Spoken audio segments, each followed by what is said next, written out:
Equation क्या होती है और ये कैसे बनती है, ये मैं आपको सिंपल इक्वेशंस के जो पार्ट फर्स्ट है उसमें मैं ये चीज़ सारी बता चुका हूँ।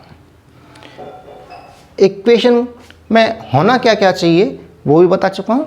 अभी फिर से एक बार बता देता हूँ कि इक्वेशन किसको कहेंगे। तो जिसमें सबसे पहले बात है कि जिसमें इक्वल का साइन होगा, उसमें इक्वल का साइन होना चाहिए। पहली बात, इक्वल का साइन यानी बराबर का साइन। इस इक्वल के साइन के दोनों तरफ दो साइड हैं। एक साइड है हमारे बाएं हाथ की तरफ और एक है दाएं हाथ की तरफ। तो बाएं हाथ की साइड को क्या कहेंगे, लेफ्ट हैंड साइड बोलते हैं, LHS शॉर्ट में, left hand side, left hand side.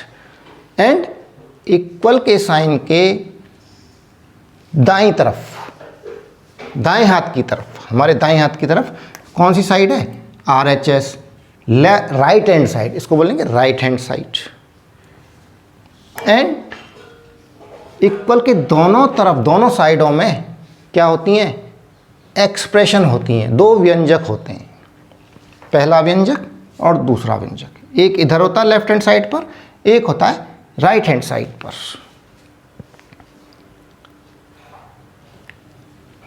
Equal के दोनों तरफ जो एक्सप्रेशन होते हैं उनमें कम से कम एक एक्सप्रेशन, कम से कम एक एक्सप्रेशन एलजेब्रिक एक्सप्रेशन होनी चाहिए। एलजेब्रिक एक्सप्रेशन यानी जिसमें वेरिएबल होता है। इस एक्सप्रेशन में देखिए वेरिएबल कहाँ है, एक्स वेरिएबल है। तो कम से कम एक साइड में, या तो राइट में, या तो राइट में, या लेफ्ट में, दोनों साइडों में भी हो सकता है। दोनों साइडों में भी एलजेब्रिक एक्सप्रेशन हो सकती है, दोनों साइडों में भी वेरिएबल हो सकता है, लेकिन कम से कम एक साइड में तो होना ही चाहिए इक्वेशन होने के लिए। अब हम क्या करेंगे, इक्वेशन को सॉल्व कैसे करते हैं। इसके लिए पहले इक्वेशन की प्रॉपर्टीज़ देखेंगे कि इक्वेशन की प्रॉपर्टीज़ किस तरह की होती हैं, इक्वेशन की प्रॉपर्टीज़ किस तरह की होती हैं। तो कंसीडर करते हैं इक्वलिटी को। इक्वलिटी क्या है, इसको ले लेते हैं 9 - 3 = 4 + 2। इक्वलिटी क्या होती है, जिसकी किसी भी साइड में एलजेब्रिक एक्सप्रेशन नहीं होता, जिसकी किसी भी साइड में वेरिएबल नहीं होता, उसको इक्वलिटी बोलते हैं। ऐसी इक्वेशन जिसकी किसी भी साइड में वेरिएबल नहीं है उसको इक्वलिटी बोलते हैं। नाउ इधर देखिए LHS, इसका LHS लेते हैं तो क्या आता है, 9 - 3 = क्या है, 6। एंड RHS क्या है इसका, 4 + 2 = ये भी 6 है। इट मीन्स LHS और RHS, इस इक्वलिटी के LHS और RHS क्या हैं, बराबर है। LHS = RHS। इसमें क्या करना है, अब इसको ये चेक करना है कि यदि इस इक्वलिटी में दोनों साइडों में कुछ ऐड किया जाए, कुछ जोड़ा जाए, तो उस इक्वलिटी में क्या फ़र्क आता है, वो इक्वलिटी तब भी रहती है या नहीं रहती। तो चेक करते हैं LHS को चेक करते हैं।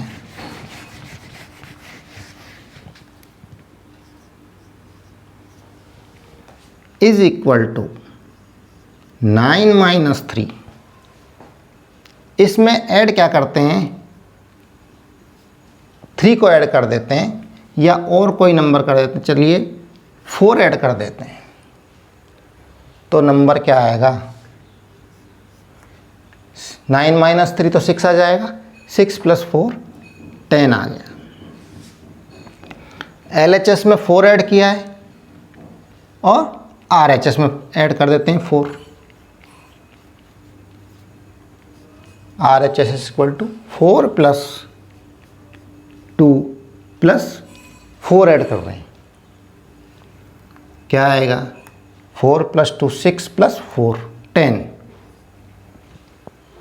क्या देख रहे हैं हम कि 4 ऐड करने के बाद LHS की वैल्यू 10 आ गई और RHS में भी 4 ऐड किया तो उसकी वैल्यू क्या है 10। दोनों अभी भी इक्वल हैं, LHS is equal to RHS। इसका मतलब क्या है, यदि इक्वलिटी के दोनों साइड्स में कुछ भी ऐड किया जाए तब भी वो इक्वलिटी ट्रू रहती है, तब भी वो इक्वलिटी होती है। समझ में आ गया। कोई नंबर अगर जोड़ा जाए दोनों साइडों में सेम नंबर, यानी इधर अगर 2 जोड़ रहे हैं तो इधर भी 2 जोड़ रहे हैं, इधर यदि 5 जोड़ना है तो इधर भी 5 जोड़ रहे हैं, तो दोनों तरफ सेम नंबर, एक सा नंबर यदि जोड़ा जाए तो इक्वलिटी ट्रू रहती है, LHS एंड RHS ट्रू रहते हैं। सेकंड नंबर, सेकंड थिंग क्या है, यदि माइनस किया जाए दोनों साइडों में से कोई नंबर माइनस किया जाए तो क्या माइनस कर सकते हैं, 3 माइनस कर लो, 4 माइनस कर लो, 2 माइनस कर लो, 3 माइनस कर लेते हैं तो 9 LHS is equal to 9 minus 3 minus 3, minus कर दिया 3 तो कितना आ जाएगा, 9 माइनस 3 6, 6 माइनस 3 3 आ गया। And RHS is equal to 4 plus 2, कितना है ये 6 माइनस 3, माइनस 3 किया है हमने, दोनों साइडों में से सेम नंबर माइनस कर रहे हैं। अगर इधर से 3 माइनस कर रहे हैं तो इधर से भी 3 माइनस कर रहे हैं, इधर से 4 माइनस कर रहे हैं तो इधर से भी 4 माइनस कर रहे हैं, इधर से 2 माइनस करेंगे तो इधर से भी 2 माइनस करेंगे। तो यहाँ क्या किया हमने, दोनों तरफ से 3 को घटा दिया है, तो क्या आ गया RHS 3 आ गया। यहाँ भी क्या आ गया, LHS is equal to RHS। तो हम ये देख रहे हैं कि इक्वलिटी में यदि कोई नंबर जोड़ा जाए तब भी वो इक्वलिटी रहती है, और यदि उस नंबर में से कोई नंबर माइनस किया जाए दोनों साइडों में तब भी वो इक्वलिटी रहती है। इसी तरह से हम चेक कर सकते हैं, अगर किसी नंबर से मल्टीप्लाई किया जाए तो ये 6 है, LHS क्या है यहाँ 6 है, 6 को मान लीजिए कोई नंबर 2 से मल्टीप्लाई करें, गुणा करें तो क्या आ रहा है 12, और यहाँ पर भी क्या है 4 प्लस 2 इंटू 2, यहाँ पर भी कितना आ रहा है 6 इंटू 2 12 आ रहा है। यहाँ पर भी क्या आ रहा है, देखिए 9 माइनस 3 इंटू 2, 6 इंटू 2 आ जाएगा ना, 9 में से 3 गई तो 6 इंटू 2 इज इक्वल टू 12। तो यहाँ पर भी मल्टीप्लाई कर रहे हैं अगर सेम नंबर से दोनों साइडों को, तब भी LHS और RHS इक्वल आ रही हैं। इसका मतलब क्या है कि मल्टीप्लाई के लिए भी ये इक्वलिटी है, तब भी ये ट्रू है। और डिवाइड अगर करें, मान लीजिए LHS is equal to 9 minus 3, इसको 2 से डिवाइड करें तो क्या आएगा, 9 माइनस 3 क्या आ गया 6/2 is equal to 3 and RHS is equal to 4 + 2 is equal to upon 2। 4 + 2 क्या आ गया? 6/2 इज इक्वल टू 3। तो डिवीजन के लिए भी ये इक्वलिटी ट्रू है, यानी ये इक्वलिटी किस किस के लिए ट्रू है? ऐड करते हैं कोई नंबर, उसके लिए भी सेम नंबर ऐड करते हैं दोनों साइडों में, माइनस करते हैं उसके लिए भी ट्रू है, मल्टीप्लाई के लिए भी ट्रू है, एंड डिवीजन भाग देते हैं तो भी ये ट्रू है। यानी एडिशन, सब्सट्रैक्शन, मल्टीप्लिकेशन, डिवीजन, चारों के लिए इक्वलिटी क्या होती है? ट्रू होती है, वो इक्वलिटी होती है।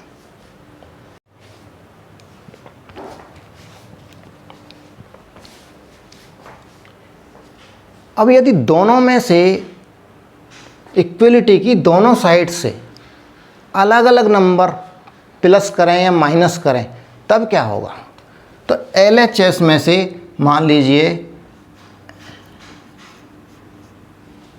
2 माइनस कर देते हैं, तो 9 - 3 - 2 क्या आ जाएगा? 6 - 2 इज इक्वल टू 4। और यहाँ से RHS में से 3 माइनस कर देते हैं, तो RHS ले लिया हमने 4 + 2 - 3।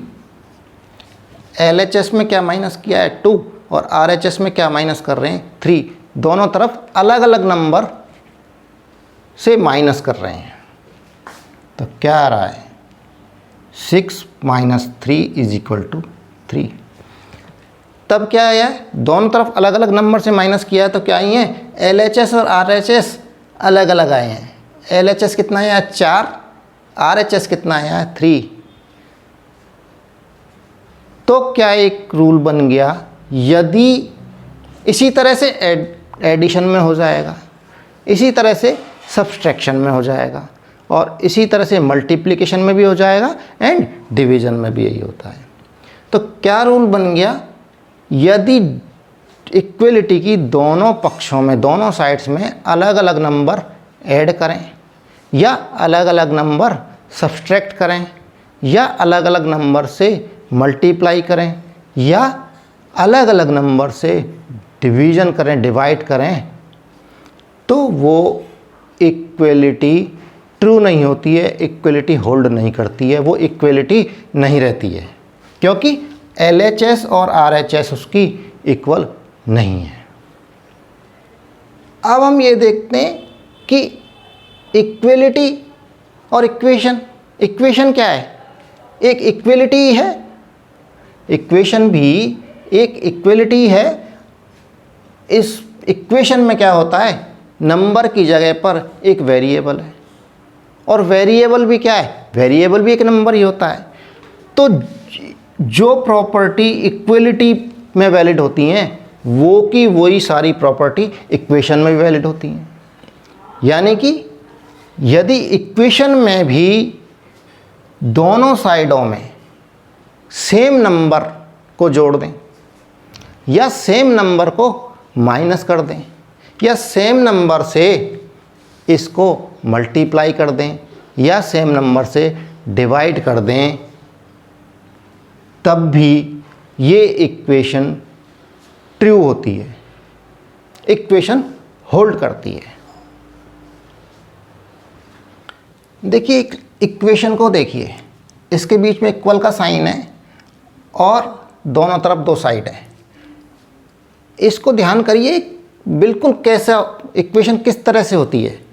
एक जो तराजू होता है, वेटिंग बैलेंस होता है, बिल्कुल उससे अगर कंपेयर करें तो उसकी तरह होती है। यहाँ इक्वल का साइन है, यहाँ एक आर्म है, आर्म में एक डंडी है, डंडी के दोनों तरफ, दोनों साइड में, left side and right side में 2 पलड़े हैं। यहाँ पर भी 2 पलड़े मान लेते हैं। ये अभी बैलेंस है, बैलेंस मतलब सीधी है, हॉरिजेंटल है। क्यों? क्योंकि दोनों तरफ अभी कोई वजन रखा हुआ नहीं है। यदि मैं एक पलड़े में कुछ वजन रख दूं, कोई वेट रख दूं, कोई बांट रख दूं, तो ये पलड़ा नीचे हो जाएगा, भारी हो जाएगा। यदि इसमें मैं वजन रख देता हूं तो ये पलड़ा भारी हो जाएगा, और भारी होने से क्या होगा, ये नीचे आ जाएगा और ये ऊपर चला जाएगा। किस तरह से? इस तरह से। देखिए यहां वजन रख दिया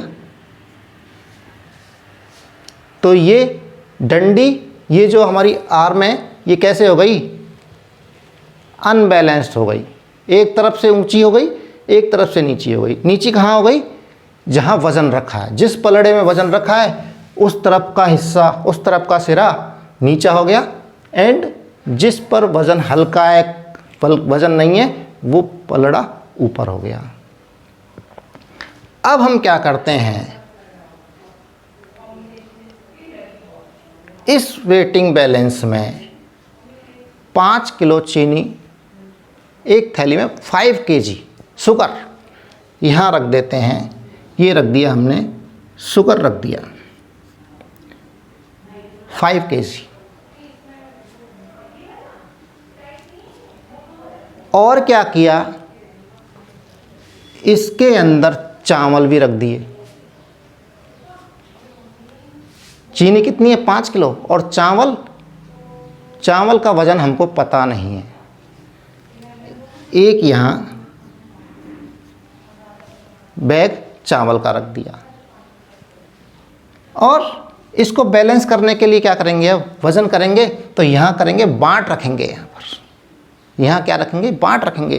तो बाँट रखते रखते बैलेंस करने के लिए ये बाँट रख दिए। और ये मान लीजिए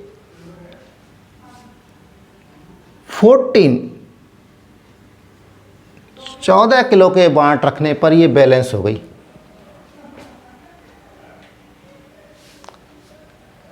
तो इसकी इक्वेशन, इससे इक्वेशन कैसे बनेगी, देखिए 5 kg क्या है, चीनी, एंड चावल कितना है, चावल का वज़न पता नहीं है, तो हमने उसको मान लिया ए, मान लिया। एक वेरिएबल है जिसकी वैल्यू पता नहीं है, वो क्या हो गया, एक वेरिएबल हो गया, और वेरिएबल को हमने ए मान लिया। तो यहाँ हमने ए प्लस कर दिया, चावल का वज़न प्लस चीनी का वज़न। चीनी का वज़न पता है हमको 5 किलो, और चावल का वज़न भी हमारे पास आ गया 1 किलो। एंड हमने इनको तोला था, तो यहाँ कितने बाँट आ गए, 14 kg। 14 किलो के बाँट हैं, तो इक्वल, दोनों वज़न इक्वल हैं, तो यहाँ हमने इक्वल का साइन लगा दिया और क्या लिख दिया, 14। बन गई इक्वेशन। वापस बताऊं, देखिए यहाँ चावल कितने हैं, 1 किलो। चावल को हमने मान लिया है क्योंकि उसका वज़न पता नहीं है, प्लस चीनी का वज़न पता है, चीनी का वज़न जोड़ दिया चावल में, तो a + 5 टोटल वज़न हो गया, a + 5। और टोटल वज़न कितना है, इधर बैलेंस कर रखा है, = 14। तो a + 5 = 14। नाउ अब हम क्या कर रहे हैं, हमें करना क्या है कि इसमें से चीनी को हटा लेते हैं, चीनी को इसमें से निकाल लेते हैं। ये देखिए चीनी निकल गई। चीनी निकलते ही ये चावल रह गया है। तो यहाँ क्या करें, LHS a + 5, इसमें से हमने चीनी को माइनस कर दिया 5 kg, तो क्या बचा, 5 में से 5 गए 0, ए बच गया, चावल बच गए। और इधर क्या करना पड़ेगा, जब चीनी को निकाल लिया तो पलड़ा क्या हो गया, इधर का भारी हो गया। 14 किलो वज़न था, इसमें से 5 किलो वज़न कम हो गया तो पलड़ा क्या हो गया, भारी हो गया। तो बैलेंस करने के लिए क्या करेंगे, इधर से भी हमें 5 किलो वज़न, कितना वज़न कम करना पड़ेगा, 5 kg। तो हमने क्या किया, RHS ले लिया इज इक्वल टू 14। कितना वजन कम कर दिया, 5। कितना आ गया, 9 kg। और हमने अभी देख लिया कि कोई भी सेम वजन कम किया है तो ये बराबर है। तो LHS is equal to RHS, equal है ना, इक्वल बैलेंस किया है। तो A इज इक्वल टू क्या हो गया, 9। क्लियर हो गया, A इज इक्वल टू 9। ये किसका वजन आ गया, चावल का।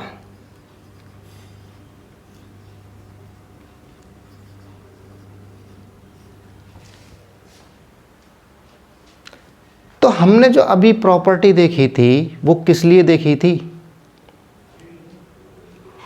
इसीलिए देखी थी इक्वेशन को सॉल्व करने के लिए। इक्वेशन को सॉल्व करना किसे कहते हैं, इक्वेशन सॉल्व कैसे होती है, कब होती है। इक्वेशन सॉल्व होती है यदि उसके अंदर जो वेरिएबल है, उसके अंदर वेरिएबल है, यहाँ वेरिएबल x है, यहाँ वेरिएबल a है। यदि उस वेरिएबल की वैल्यू हमने देख ली, निकाल ली, तो वो इक्वेशन वहीं पर सॉल्व हो जाती है। ये इक्वेशन थी a+5 इज इक्वल टू 14। ये कैसे सॉल्व हुई, हमने a की वैल्यू निकाल ली, ये वैल्यू निकल गई और इक्वेशन सॉल्व हो गई।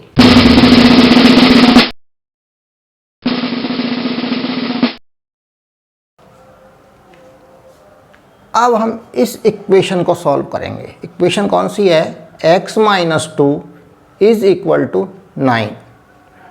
तो सॉल्व करने के लिए क्या करना पड़ेगा, हमको जिधर वेरिएबल है इसमें से -2 हो रहा है, तो हमको केवल x रखना है यहाँ, बाकी सारे जो नंबर्स हैं वो हटाने हैं। अगर एक साइड में हमारे पास वेरिएबल आ जाए तो इक्वल के दूसरी साइड में उसकी वैल्यू आ जाएगी और इक्वेशन उसी को वही सॉल्व हो जाएगी।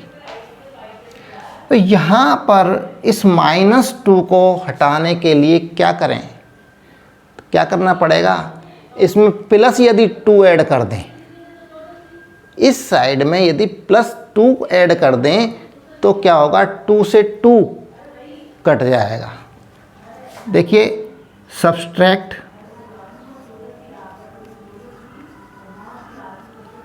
2 from both side.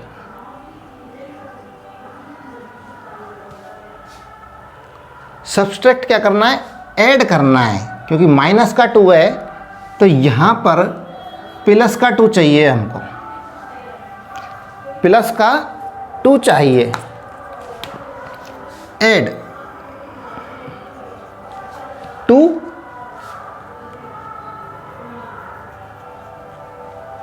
On both side. तो LHS क्या आ जाएगा, x - 2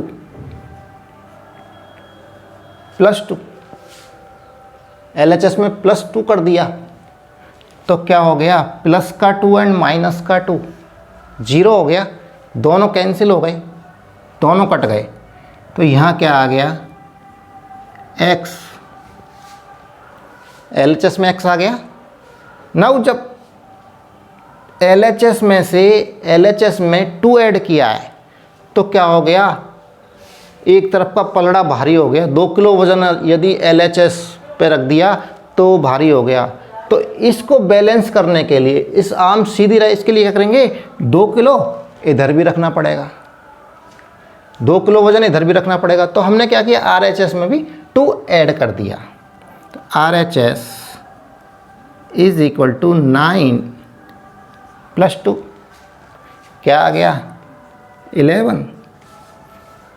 और इक्वेशन में क्या है, LHS is equal to RHS, क्योंकि दोनों तरफ हमने दो जोड़ा है और दोनों तरफ अगर सेम संख्या जोड़ते हैं तो वो इक्वेशन ही रहती है, इक्वेशन ट्रू होती है। तो x L H S is equal to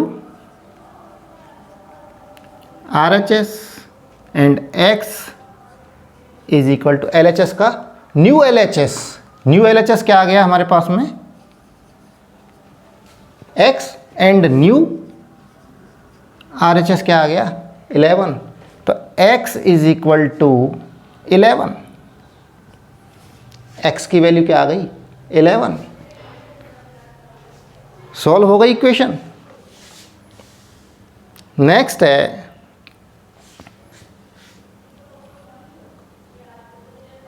5y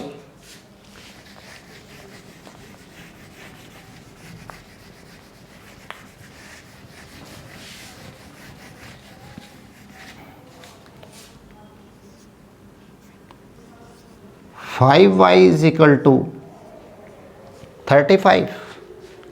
यहाँ क्या हो रहा है, y से मल्टीप्लाई हो रहा है 5 का। लेफ्ट हैंड साइड देखिए इक्वेशन की, यहाँ y किससे गुणा हो रहा है 5 से। तो इसको हमको हटाने के लिए क्या करना पड़ेगा, इसके बारे में सोचिए।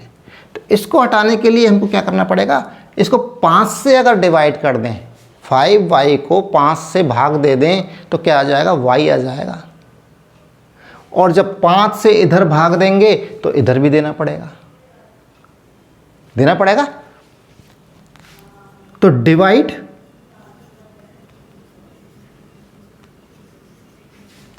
Both side 5 on both side.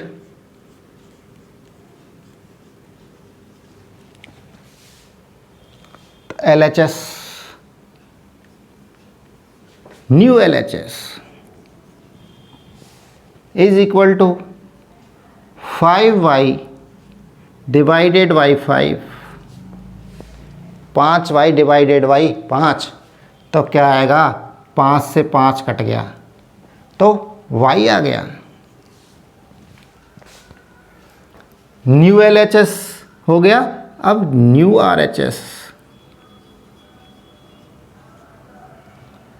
RHS क्या है 35। इसको भी क्या करेंगे 5 से डिवाइड, तो क्या आ जाएगा 7।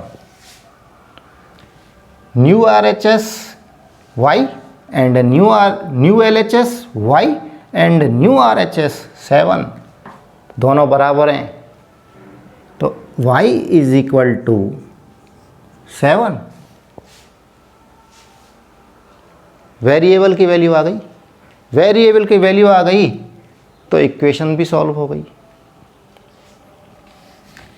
नेक्स्ट है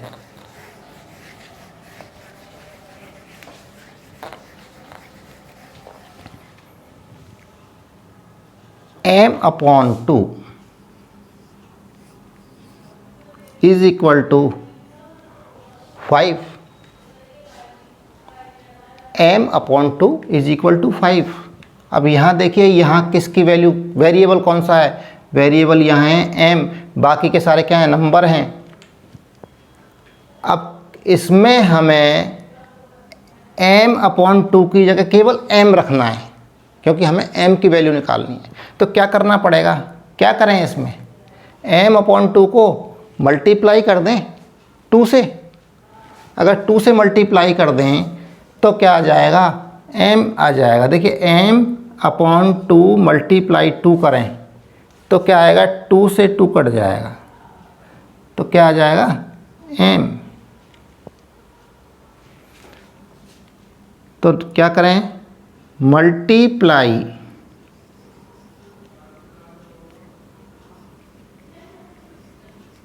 बाई 2 बोथ साइड।